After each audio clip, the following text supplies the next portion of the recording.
I'm sorry. I like Rob, but maybe he's just ignorant. Maybe he just doesn't know. Let's see. There it is. Luxury. Maybe he just doesn't know any better. The birth rate stays the same in South Korea for every 100. Okay, so this was him. I forget the chick's name. I got to fast forward this up to the 11-minute mark. It's right about here. But so, anyways, the video you're about to watch here is The Unspeakable with Megan Daum. Okay. I had to give her credit. So. But yeah, I mean, what do you like? Do you talk to young men? I mean, do you have a sense like really what they're thinking, or even if these are like real people generating this stuff?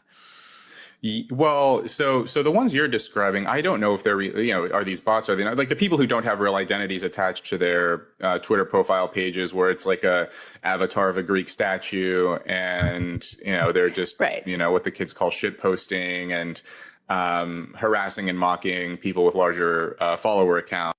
Those crazy kids, yes. But there are people who are public or semi-public. I'm thinking of, there's this guy, he calls himself like, quote, the rational male.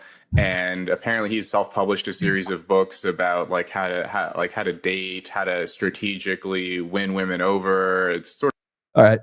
None of that. Absolutely 0% of that is in any way true whatsoever. Although you can use the information to better yourself if you want to go pick up chicks, but that's not in any way. Let's see. Rob, and I like Rob. Okay. He's a well-fed boy, as we can see. So rational male is simply just the praxeology of intersexual dynamics.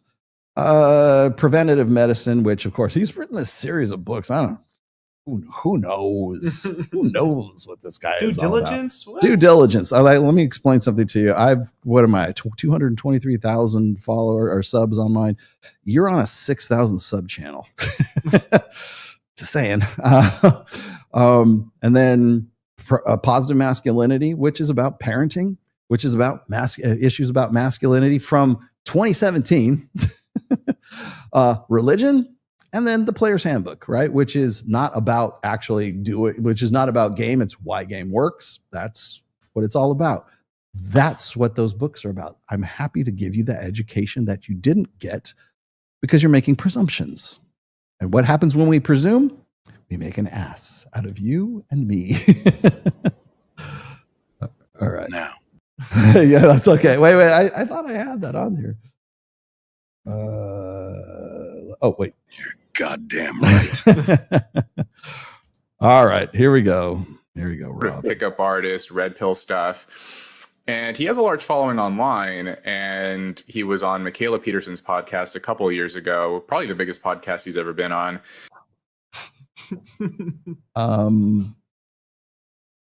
My podcast is bigger than hers. This is the biggest podcast I've ever been on. Which, by the way, Rob, you're invited to come on. In fact, Rob, I'm going to change your mind. I'm not going to be. I could be such a fucking dick right now. The openings are there. like there's this devil on this side of this. Don't do it, Rollo. Don't try it. Don't try it. Yeah, fuck him up. Kick his ass, Rollo. No, don't do it.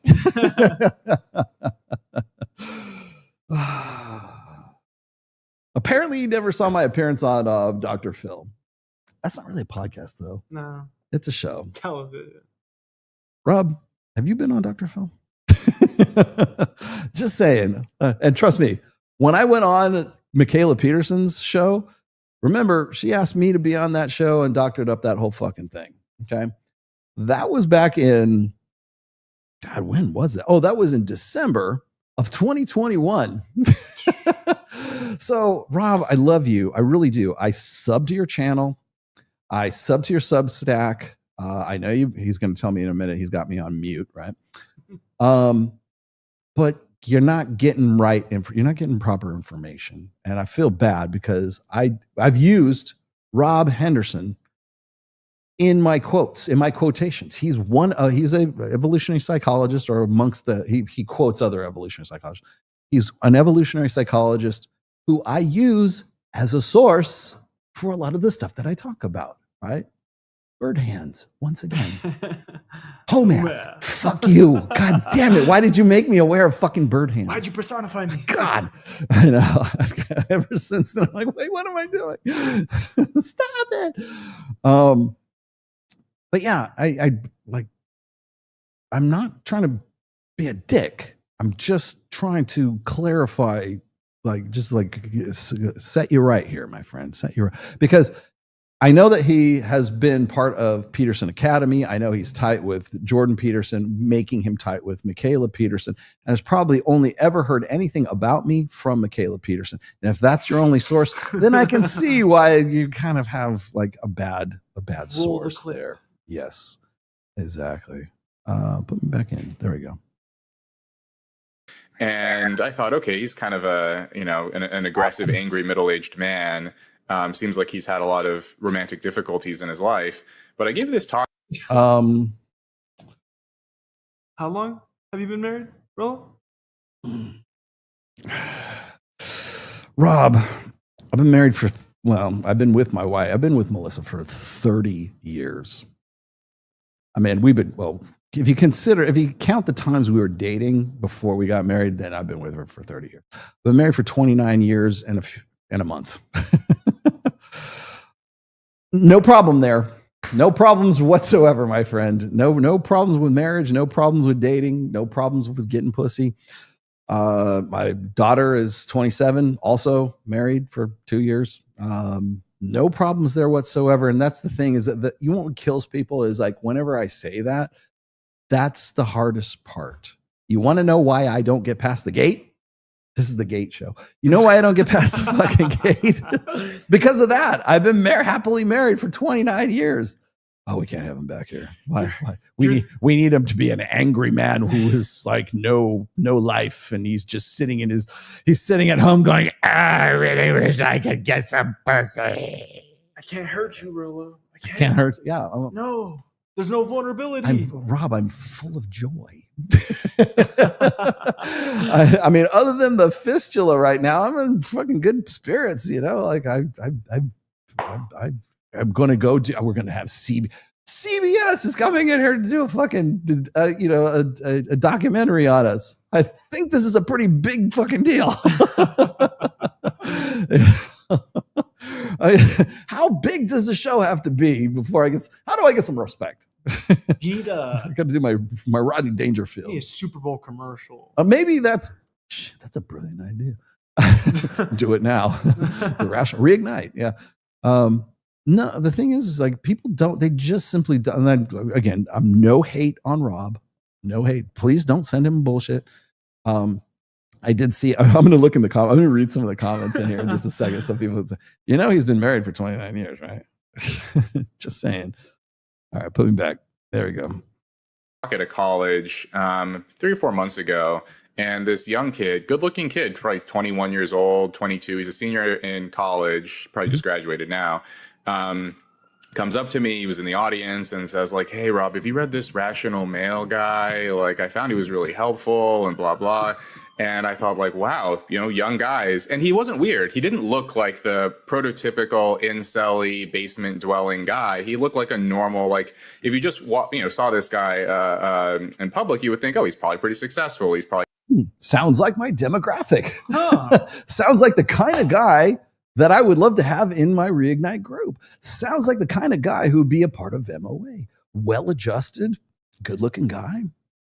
It's funny that he doesn't make the connection there. Good-looking guy. Well, why would he need the Rational Male? Paints a picture. Because he's Gen Z. Because he does not have those skills. And you know what he said? It really helped me. The Rational Male really helped me out. Right?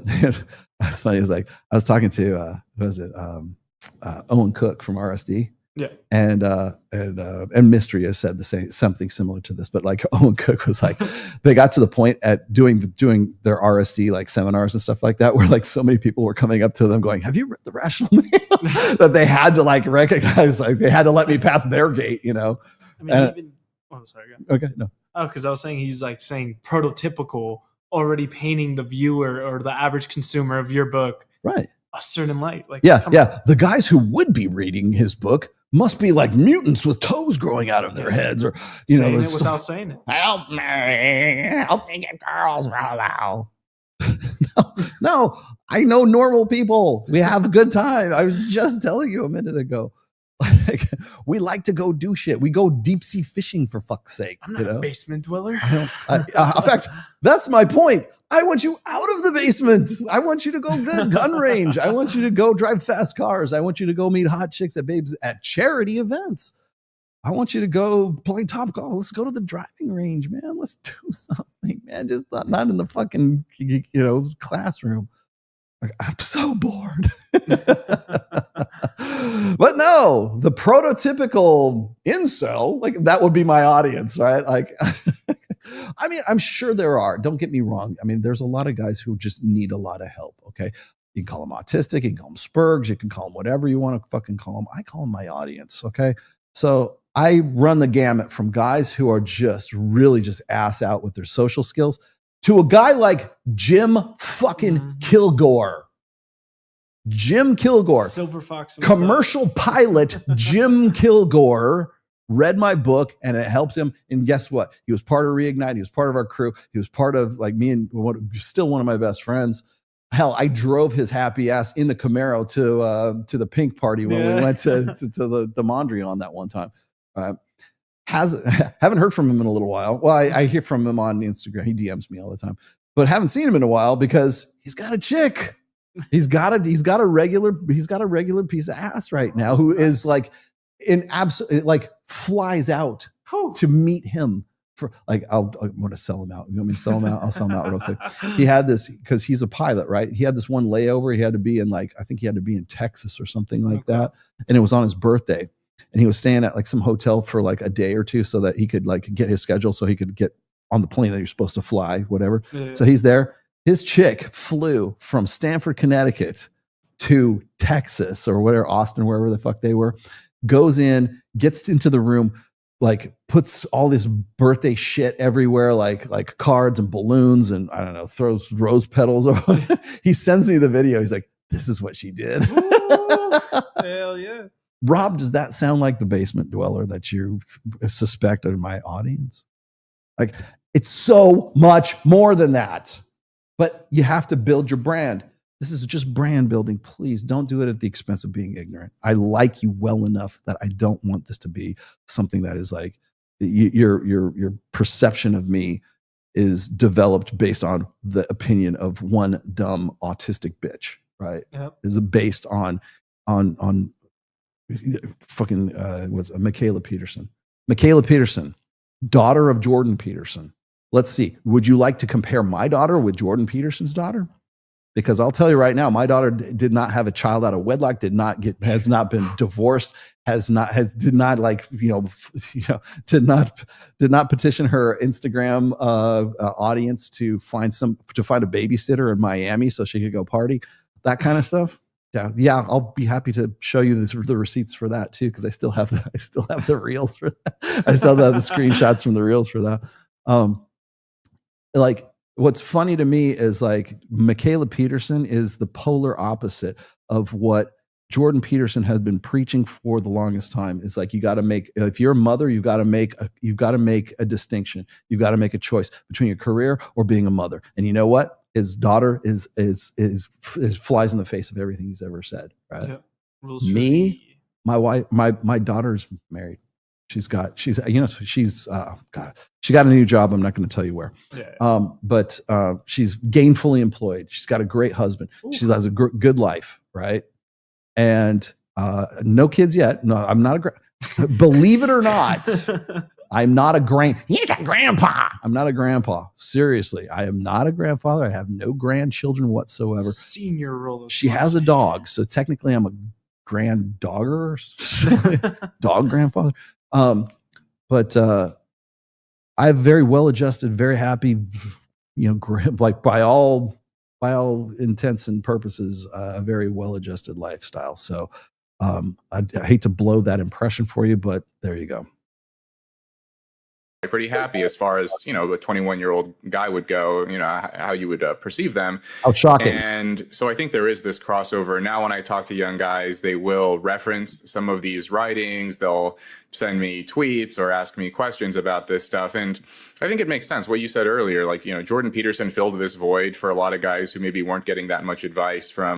No, he actually didn't. He filled the void that Jordan Peterson filled, and by the way, only filled from 2017 to about 2019 when he flamed out with his benzodiazepine addiction. Rollo Tomasi never had a Benny's, never had a Benny addiction, right? In fact, I have not had a drink. I've not had alcohol since December 27th, 2017, when I decided to get serious about writing the 4th fucking book. And I worked in wine and spirits that whole time too. So your boy Jordan Peterson is not probably the poster boy for positive masculinity that you think he's all about. The guy is just basically baffled garble. And here's a book. I'm going to suggest. People say, "What, Rollo? Give us a book suggestion." I'm going to give you a great book suggestion about Jordan Peterson. Here it is. It's called Jordanetics. It's by Vox Day. Pick that book up, Rob, and read that and see if you have the same opinion of Jordan Peterson after you read that. Older men in their lives, they didn't know where to turn, so they go online, and you see this psychologist delivering this advice that seems reasonable and helpful, and then he kind of, you know, goes away or is vilified, and then... No, he had a drug addiction. That's why. He didn't just go away. He had a drug addiction. And is still crying on frickin' Pierce Morgan when he's off his meds. I don't think Jordan Peterson is all that great a role model or a father figure for these guys. The guy who got fucking worked on Jubilee by all these Gen Z kids, definitely not the kind of guy that you want to have as a father figure. I'm not saying I'm the dude. I'm not saying I'm you look at me, I'll be your daddy. Trust me. I don't want to be your daddy, okay? I just want to give you education and information. I'll be your professor, but I'm not going to be your fucking dad, okay? You know, guys are trying to find like the more potent, more extreme, more radical, more interesting, you know, the arcane knowledge that they're not getting from the mainstream. And then I think they often go a little too far with it. And am I radical? They're trying to paint you as radical. Am I was that over the top? I never can tell. And maybe that is also, you know, helps to explain why we're seeing the growing divide in politics and dating and everything else. Right. So, okay, I have seen Rational Male on X. I have not. I have not. Done any kind of. I have not dived into his work. But I mean, we don't have to. I'm happy to talk to you, even though I'm used to really small podcasts. It's probably the biggest, that was the biggest one I've ever gone on. So like, if you'd be happy to throw me a bone here, I would love to go. Maybe I should have him on the podcast if he'll come on. We don't have to get too far in the weeds, but like, what kind of advice does he give? I'm just curious. Do you know? No. Well, I muted him on Twitter a long time ago. So I guess you don't know what the fuck you're talking about, right? So everything you've said up to this point, meaningless, completely fucking just invalidated with one statement. I don't know. I muted him a long time ago. So where are you getting your information from? How do you know everything that you said right up until that point? How do you know that that's true? You don't. Either that or you're just trusting Michaela Peterson or whoever from Peterson University or whatever. They're the ones that are giving you this information. Why don't you just fucking talk to me? I'm the most accessible, approachable, affable, just fucking good-natured fucking ray of sunshine that you could possibly know. I just blow fucking French vanilla and like daisies out my ass, man. Trust me about that. I just had a colonoscopy. Because anytime I would post anything related to gender, politics, sex, relationships, he was like that's probably how he built his following at first, was just being a reply guy. And no, dude, I've been on Twitter way longer than you have. I've been on YouTube way longer than you have. I built my following on my book. Shit, I built my following on the So forums. Suave. On the forums. Yes, from 2004 to where I'm now. 2002 really is when I started my membership there. I was a moderator in 2004. That's where, ironically, my brand began. He's not from the trenches. That's how he built his. Must have been how he built his. How would you know?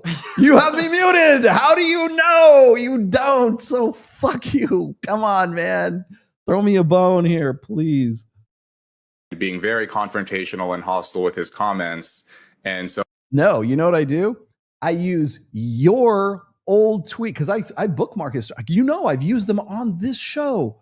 On this very show, I could show you male nature, female nature, the gender differences. Let's see, emotion. He was the one who, you know what? Rob, you're the one that turned me on to that book, Positive Evolutionary Psychology. And I can't remember who the name of the authors are of it, but I've used the quote that he used about how happiness is a proximate goal and not an ultimate, or a proximate outcome and not an ultimate outcome. And yet he still, whenever he quotes some cock and bull statistics about how married women are happier than unmarried women, or anytime anybody is using happiness as a metric for success or proof of concept, like proof of ideology, proof of whatever, it's usually, married women with children are more happy than women who aren't, or vice versa. It could be the other way around too. And you know what I do?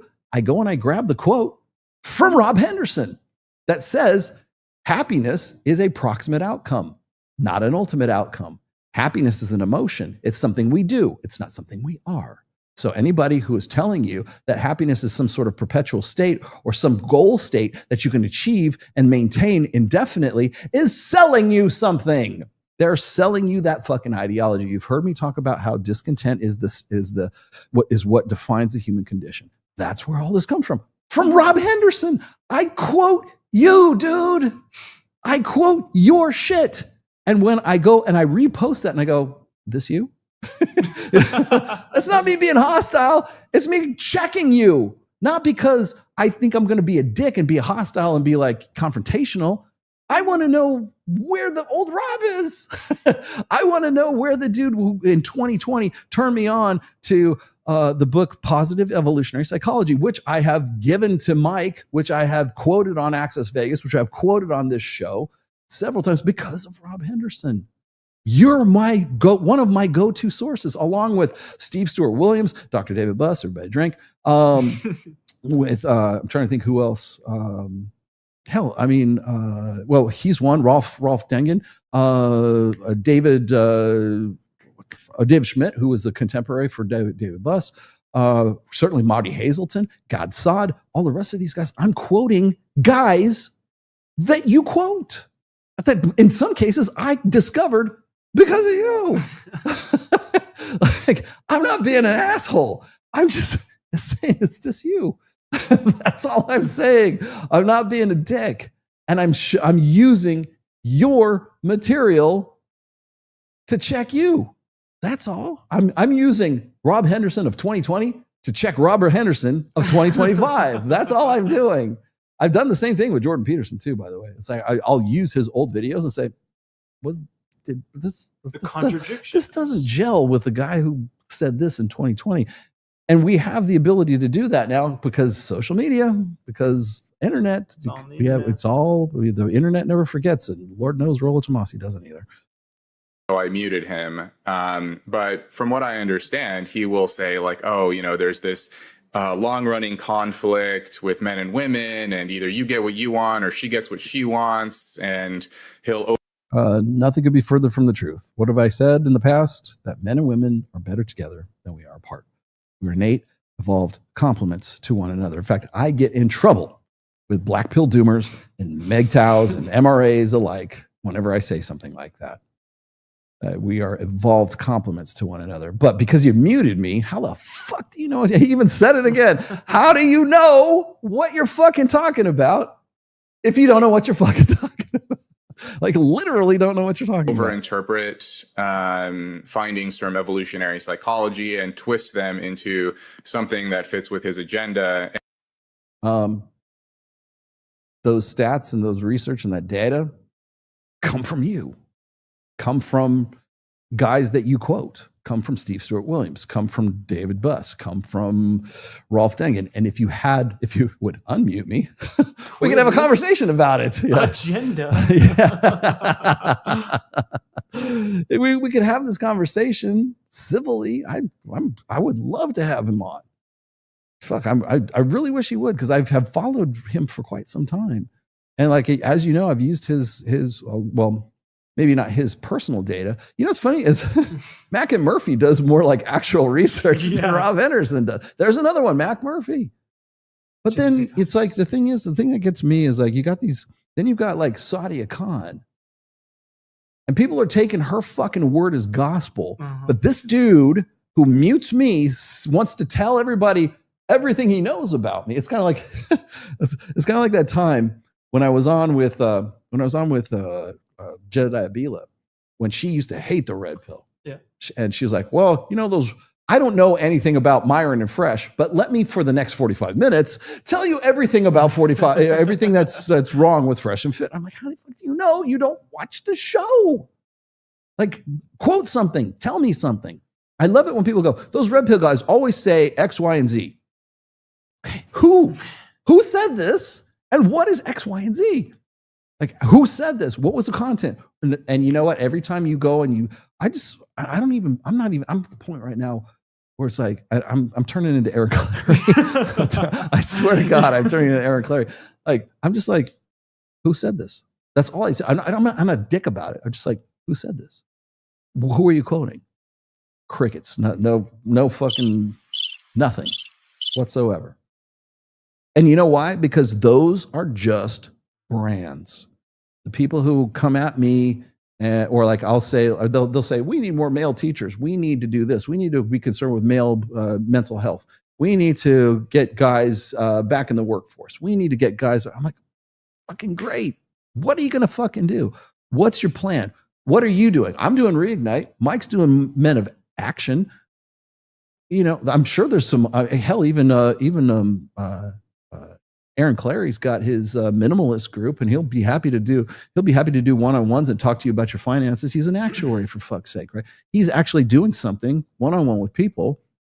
Meanwhile, Sadia Khan is charging $8,000 for this shit and pretending to be red pill, or pretending to be somebody who's going to help you unfuck your life.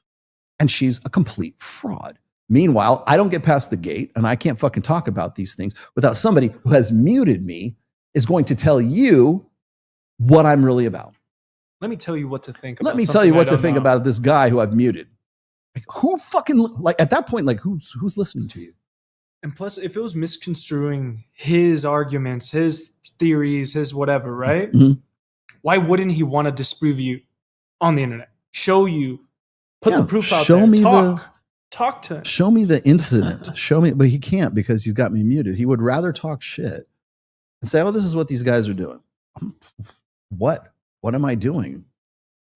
Talking to people, having conversations, running my own group, doing this show for freaking, you know, my medical fund, which is, I'm going to die. Thank you very much. You know, I can't even feed Ned. Please send more chat. Rollo, send more super chats. We gotta, like, it's time for the wall and the Camaro. Yes, it's time for the wall and the Camaro. Yes, don't make me take the Camaro out of the wall just yet. I'm gonna sell the 300, man. I've just decided I'm gonna sell the 300. I hate that. It's gonna kill me to do that, but I don't drive it. Got to keep the plate at least. They want $250 for that parking slip. Fuck, God, man, throw me a bone here. So, anyways, but yeah, it's like, what? How do you know this? How? You've said twice, I muted him. But here, let me tell you, for the next 45 minutes, what we're all talking about. Who the fuck is listening to this motherfucker?